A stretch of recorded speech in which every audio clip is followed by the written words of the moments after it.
Sveiki, mėlyjeji, sveikinu visus įžengusius į pilnatį. Sveikinu visus tuos, kurie pasitikote ją, džiaugsmingai įžengėte į naują laikotarpį. Naujas laikotarpis, tai reiškia, kad turėsime naujas 7 paras, per kurias jūs galėsite save pilnai transformuoti. Kodėl? Todėl, kad ši pilnatis ypatinga tuo, jog jinai yra liūto ženkle. Ir ką noriu pasakyti, kad pirmas 3 paras jūs dabar galėsite savyje transformuoti visas liūto energijas. Labai svarbus aspektas yra tai, kad jūs turėsite savo vidinį liūtą išlaisvinti. Netgi ir tie, kurie visiškai to nežino, jūs tą turėsite padaryti. Kaip sakant, nežinojimas neatleidžia nuo atsakomybės. Tai yra pirmas dalykas.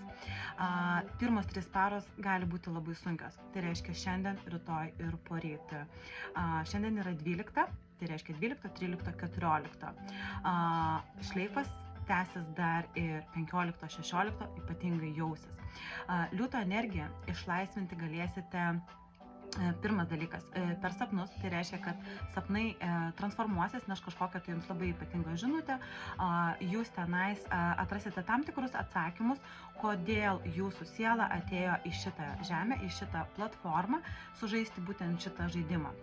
Kitas dalykas, liūtas savyje išlaisvinamas bus tom, kad visi darbai, kurie buvo nebaigti, šiuo metu jums tiesiog kils noras juos užbaigti, padėti tam tikrus taškus ant į. Labai sunkios situacijos pas jumis pradės spręstis gan lengvai. Bet pirmas dalykas, jums reikėtų žinoti tai, kad jūs turite kiekvieną situaciją, kuri jums yra šiuo metu sudėtinga, tiesiog ją paimti ir vizualizuoti, kaip ji tiesiog, kaip kiaušinis išsilukštena, išsisprendžia ir jums tiesiog palengvėja. Tai galite netgi daryti tam tikras manifestacijas, kažkokias tai tam tikras transformacijas. Jūs galite visą tai įgyvendinti, ne? Tai vat paimate savo sunkią situaciją ir vedate ją per lengvumą. Viskas, kas lengvai sprendžiasi, išsisprendžia labai nesudėtingai. Kitas dalykas, labai tinkamas metas manifestuoti į priekį save, paimti save kaip vartus ir tiesiog atverti tam, ko jums labai reikia.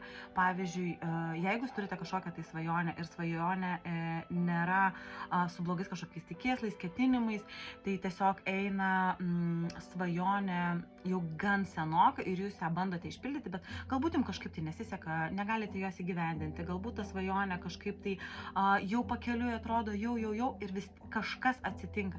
Tai jūs galite ją manifestuoti, kaip jinai pačiu lengviausiu būdu jums išsisprendžia ir būtinai padėkoti. Kitas dalykas, jūs galite įtraukti angelų sargus. Tiesiog prašyti per pilnaties energiją, kad angelai sargai jums padėtų tiesiog išspręsti neišsprendžiamas problemas. Svarbus aspektas taipogi būtent šioje pilnatyje tai, kad pilnatis stoja 2 mėnesio 12 dieną. Tai reiškia, kad dvejetas labai stipriai imponuos jūs visą šitą likusį mėnesį ir būtent 12 diena asocijuosis su tuom, kad mes esame cikle, kad mes esame balanse, kad jūs esate tam tikras kamuolys, ir jūs apeinate tas pats kaip 12 mėnesių, taipogi kaip 12 valandų. Jūs tiesiog esate tam balanse, tam cikliškume ir jūs esate tarsi spiralė, kuri gali tiesiog pramušti bet kokias nepramušamas sienas. Kitas dalykas, kalbant apie mėnulį, tai mėnulis šiuo metu iškels tarsi kaip koks pakelas, kaip kokia prožektoriaus šviesa, jūsų iš vidaus tokias konfliktinės situacijas, kuomet jūs, pavyzdžiui, save griaužiate, kad jūs kažko tai negalite padaryti, kad kažkas jums nesiseka, kad jūs dar savęs neatradote, kad jūs save bandote, kad jums kažkas kažkur nesiseka, kad jūs negalite savęs išpildyti pilnumoje ir realizuoti. Tai tas vidinis konfliktas, vat būtent per pilnatį jums ir iškels visokias nemalonės tarsi diskusijas pačiam su savimi. Tai reiškia, kad jūs diskutuosite labai aršiai ir labai stipriai. Gali būti netgi tai, kad jūs norėsite save nuginkluoti ir norėsite save tiesiog tarsi suėsti, nes liūtiška energija, tai ėdimas dar bus kartu ir savęs iš vidaus. Taipogi pasireikš panikos atakos, nemigo naktis, galvos skausmai, nes pilnatis įdiegia tam tikras naujas programas per mūsų kraują. Tai reiškia, kad mūsų kraujas prisipildo tarsi naujų deguonimi, ne? O tas deguonis būtent pasiekia mūsų smegenis ir dėl to mes jaučiam tam tikrą spaudimą. Taipogi šita pilnatis yra tam tikri atgarsiai iš penktadienio, nes penktadienį Veneros vartai atvėrė finansinį kanalą ir galite pastebėti, kad iš kažkur pradėjo ateiti pinigai, jums kažkur tai pradėjo sektis, kas liečia pinigų energiją, ne? Tai vat tas atvėrimas buvo susijęs irgi su galvos transformacija, su mūsų trečios akies transformacija ir taipogi su karūninė čakra.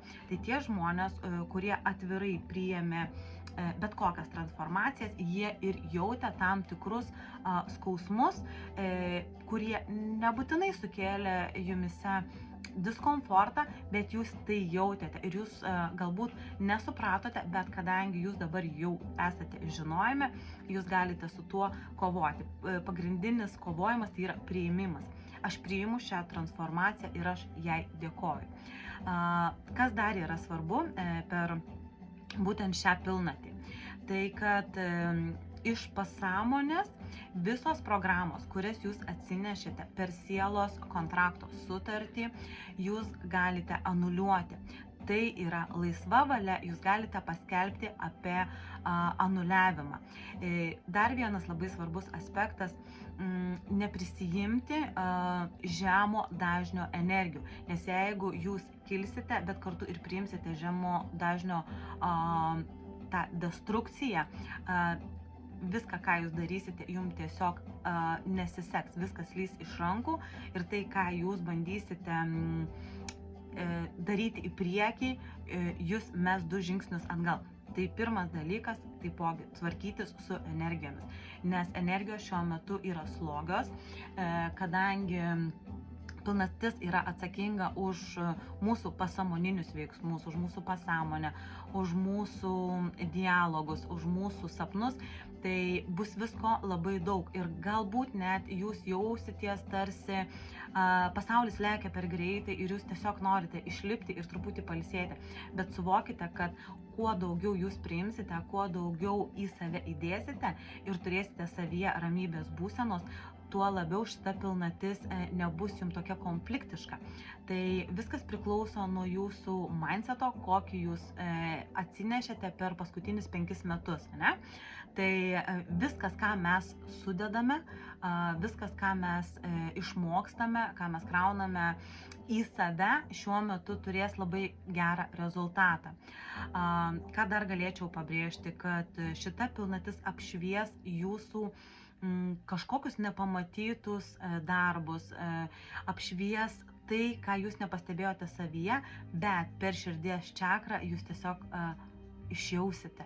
Jūs esate tarsi savo jausmų retransliatorius ir galėsite pasiekti tiesiog savo sielos kerteles, kuomet visi atsakymai jums bus prieš akis. Kaip jūs matysite atsakymus? Pagrindinis matymas tai bus per visatos duodamas žinutes, per angelų žinutes, per tai, kaip jūs mokėsite visą tai perskaityti. Angelų žinutes skaityti nėra sudėtinga, bet jas reikia pastebėti.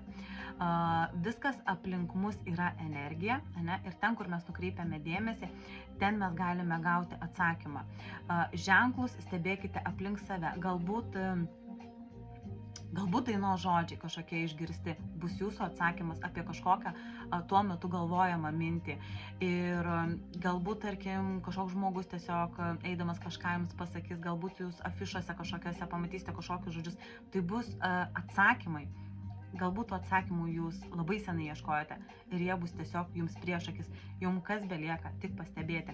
Tai galite įtraukti angelus ir tiesiog paprašyti, kad kiekviena žinutė, kurią atsiųs angelai, būtų jums kuo lengviau perskaityta, suprasta ir išnagrinėta, išanalizuota. Tai bandykite, žiūrėkite, stebėkite save ir neprisileiskite negatyvo, nes negatyvo prisileidimas anuliuos viską, ką jūs būsite padarę.